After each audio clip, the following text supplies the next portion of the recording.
pozdravljeni. Moj današnji gost v rubriki, v kateri predstavljamo doktorje, ki so pravkar obranili svojo nalogo, je malo izven standardnih okvirov, namreč moj sogovornik Janez Grom ni zgodovinar, ki jih običajno predstavljamo, ampak je pa glede na to, da je njegova tema doktorata na Fakulteti za arhitekturo zvezana celo tudi z enim od naših raziskovalnih projektov, ki jih konkretno pravzaprav delamo skupaj z njimi. On je tudi član te projektne skupine. Gre za projekt o spominih in dediščini Rapalske meje in njegov doktorat se je pravzaprav tudi vezal na to vprašanje, na ostanke, prostor, urejanje prostora v prostoru, kjer je bila Rapalska meja. O čem gre pravzaprav bolj konkretno, ker zdaj seveda moje vedenje o tem doktoratu ga ni pravzaprav, ampak kaj je pravzaprav bil predmet tukaj? Ja, v začetku lepo pozdravljeni in hvala za ta razgovor. V bistvu jaz sem poskušal ugotoviti, kakšne vplive je imela vzpostavitev Rapalske meje z utrdbenima sistemoma na razvoj nekega prostora v nekem širšem merilu ter seveda bolj specifično potem na tem ožjem preiskovalnem primeru, in to je bil ta Žirovska kotlina. Zdaj, so kakšni vplivi, ali je to pravzaprav, to je vojaška infrastruktura, to je tam na meji, hipoteza je bila potrjena, hipoteza je bila potrjena, tako da ja, vplivi na ta prostor so evidentni in so kar obširni. To sem pričakoval, tudi potrditev te hipoteze delovne sem pričakoval tudi že, ko sem jo spisoval. Je pa delo na sami raziskavi v bistvu odkrili bistveno širše in močnejše vplive, kot je bilo pričakovano. In kakšni so ti? No, jaz sem se konkretno ukvarjal... Da se še danes vidijo, ne? Ja, seveda, vplivajo še danes, ne, saj v končni fazi za temi utrdbenimi sistemi, ko govorimo o teh utrdbenih sistemih, govorimo o neki res obširni infrastrukturi, ne, in ta infrastruktura je prisotna v prostoru danes, in če govorimo z vidika urbanizma, to, kar mene ciljno zanima, se pravi z vidika grajenega prostora, govorimo o tem, da vsak element vpliva ali pa doprinese k neki prostorski kompoziciji in do nekih medsebojnih relacij znotraj te kompozicije. In posledično, če imaš ti neke tudi mogoče neaktivne ostaline, ampak grajene ostaline v prostoru prisotne, pomeni, da so sogradnik nekega morfološkega vzorca, grajenega tkiva. Dejansko je pa karakter teh ostalin danes bil spreminjajoč se, v nekem trenutku jih v prostoru ni bilo, potem so kar naenkrat v prostor bili vnešeni, so bili aktivirani, so bili aktivni, nato se je z njimi nekaj drugih procesov dogajali in danes so v prostoru prisotni kot relikt nečesa, ampak so v prostoru prisotni in glede na to razno vlogo, ki so jo prevzemali skozi čas, so različno vplivali na razvoj tega prostora. Ampak ti posegi v prostor so bili različni, ne? Eno so zdaj recimo same utrdbe, eno pa infrastruktura do teh utrdb. To je danes še vedno funkcionalno. Ja, delno je funkcionalna, delno ne, delno je izrabljena, ne, se v končni fazi vsa vojaška gradnja ali pa vojaško motivirana gradnja od italijanskih cest, mostov, akveduktov je še danes praktično v uporabi in so še danes gledamo na njih kot na izjemen inženirski poseg v prostoru. Seveda, tudi ceste, infrastruktura, ki je bila zgrajena zato, da so bunkerje, utrdbe, celoten sistem lahko vzpostavili, je v prostoru še danes. Konkretno v Žirovski kotlini, ki sem jo bolj detaljno preiskoval, so spremenili cesto, ki poteka, se pravi traso ceste, ki poteka od Logatca do Žirov, so jo spremenili na ta način, da je bila umaknjena bolj v hrib noter, tako da ni bila poplavno ogrožena.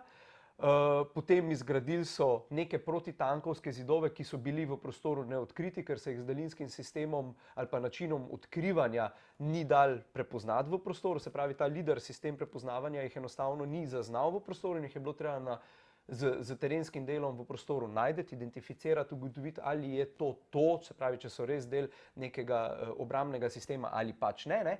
In po nekih dodatnih preiskavah pa analizah, ki sem jih izvedel, sem ugotovil, da so imeli recimo ti protitankovski zidovi celo dvojno funkcijo, in to je funkcijo protipoplavne zaščite.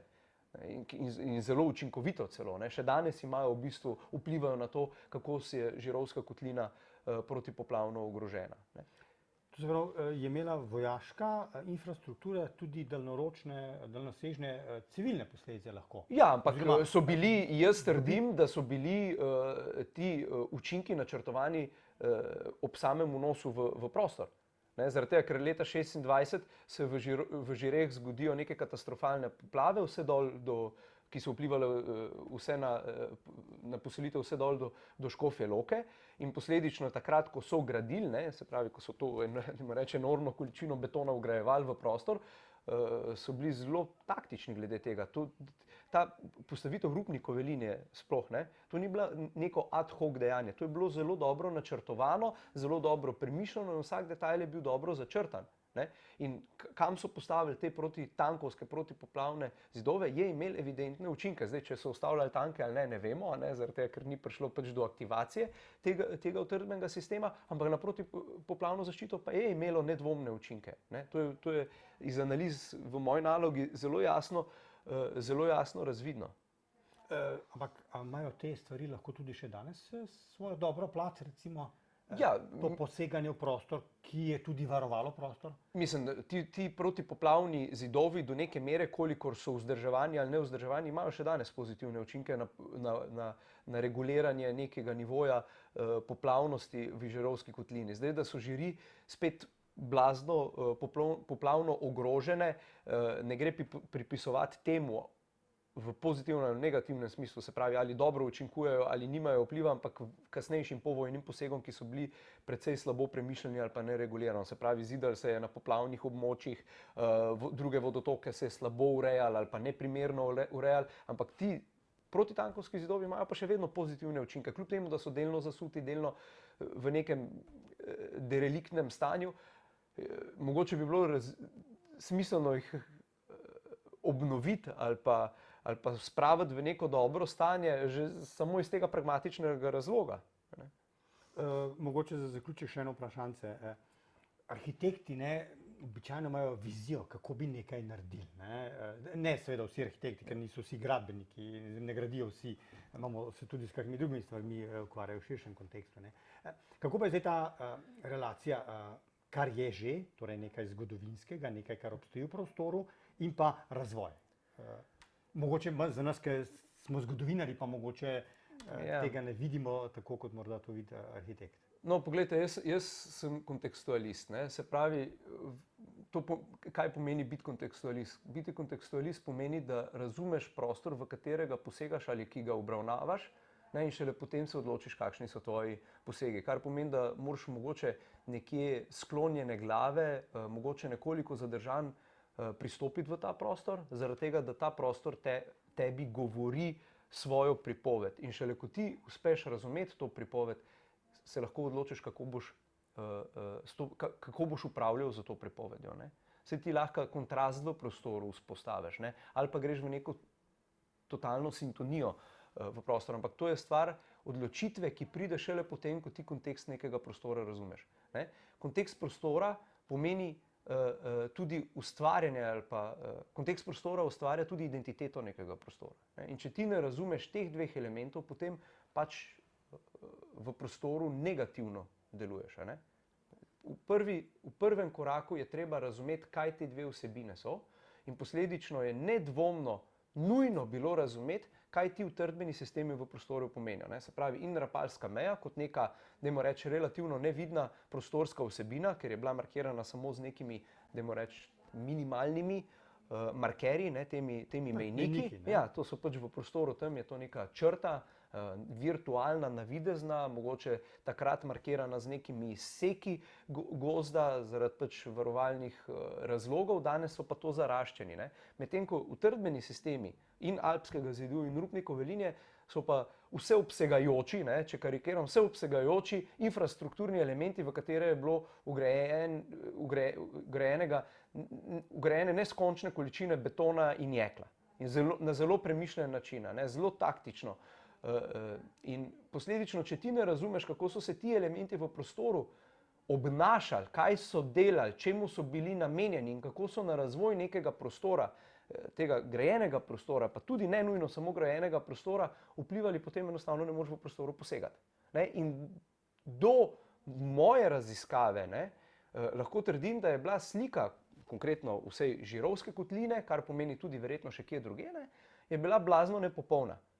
Med drugim zaradi tega, ker je bilo z mojim delom najdenih na osnovo 100 utrdenih objektov Rupnikove linije, sem jih jaz v prostoru najdel dodatnih 66. Tu govorimo o neki enormni številki. Nisem najdel 2 bunkerja, pa rečem, aha, je to vplivalo. Ja, tako, Se pravi, šele potem, ko je bila ustvarjena ta celotna neka slika tega obrambnega sistema, je bilo mogoče merodajno preveriti, kakšni so ti učinki bili, in ali so oni soustvarjalci neke realnosti. In seveda so, Vsak element je soustvarjalec neke realnosti. Tudi ko urbanist posega v neke minimalne prostore, danes sodobne, rečemo ureditev nekega parka, nekega prostora, kjer se ljudje zadržujejo, ti vplivaš na to, kakšni so socialni tokovi v tem prostoru. Kaj šele v primeru konkretno Žirovske kotline, kjer je bilo pred začetkom gradnje Rupnikove linije 200 objektov civilnih, govorimo o stavbah, kmetijskih gospodarstvih in tako naprej, se pravi teh elementih, ki so naselja v Žirovski kotlini tvorili, in na to je bilo zgrajenih 166 utrjenih objektov. Nekaj, ki jih je šlo celo skozi naselje, se pravi, je ta ples med grajenimi strukturami bil zelo izrazit, nekateri so potekali po obrobju, ampak tudi to je materialno, ampak tudi mogoče psihološko vplivali na to, kaj se je z naseljem dogajalo, drugi so pa pač bili, dajmo reči, strasirani po slemenih pa po dolinah. Hvala lepa. Ja, z velikanskim veseljem.